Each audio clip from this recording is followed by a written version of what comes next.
Now, to someone who doesn't know better, they might think this is completely legit. This book is written by 𝗦𝗢𝗂𝗧𝗜𝗕𝗂, a New Thought author. I used to love this garbage.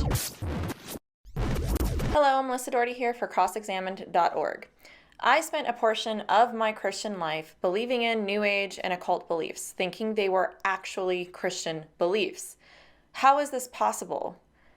I assure you, it is. Without having an anchor for our faith, an objective standard to understand what Christian beliefs even are, we can call any teaching a teaching of Jesus then. We have the Holy Bible and the creeds of the historic church that hold this standard. But what happens when we think it's in the Bible when it's not? I was 16 years old when I got saved, but I had some really faulty theology.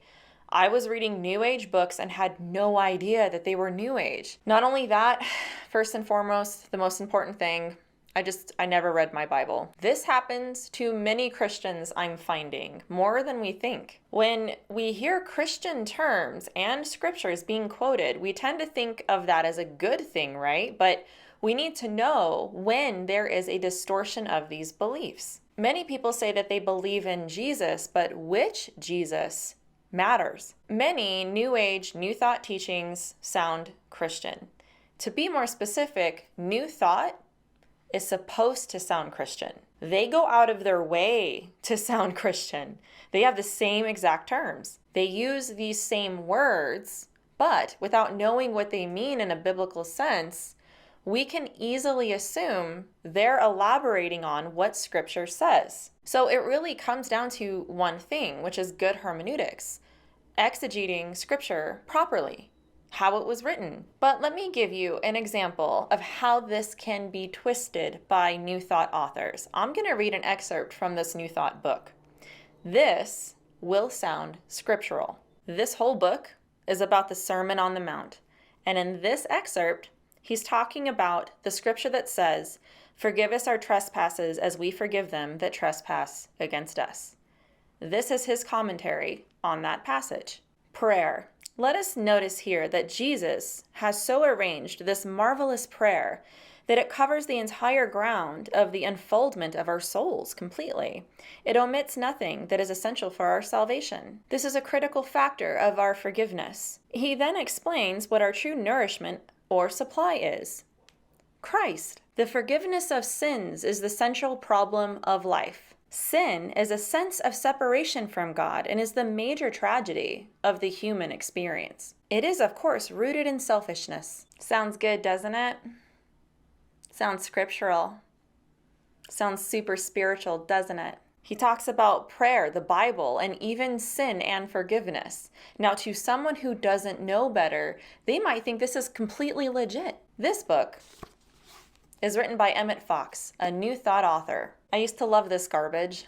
𝗦𝗢𝗂𝗧𝗜𝗕𝗂 was an ordained minister of divine science and was influenced by spiritualism, which is a practice of contacting the dead for wisdom, and that Jesus came to teach us to think correctly, not to redeem man from the penalty of sin. According to Fox, all evil originates from wrong thinking.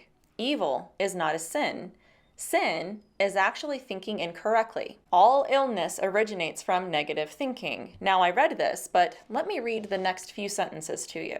It is a sense of isolated, self-regarding, personal existence, whereas the truth with a capital T of being with a capital B is that all is one with a capital O. Our true selves are at one with God, undivided from Him, expressing His ideas, witnessing to His nature, the dynamic thinking, capital T, of that mind, capital M. Because we are all one with the great whole, capital W, of which we are spiritually a part, it follows that we are one with all men.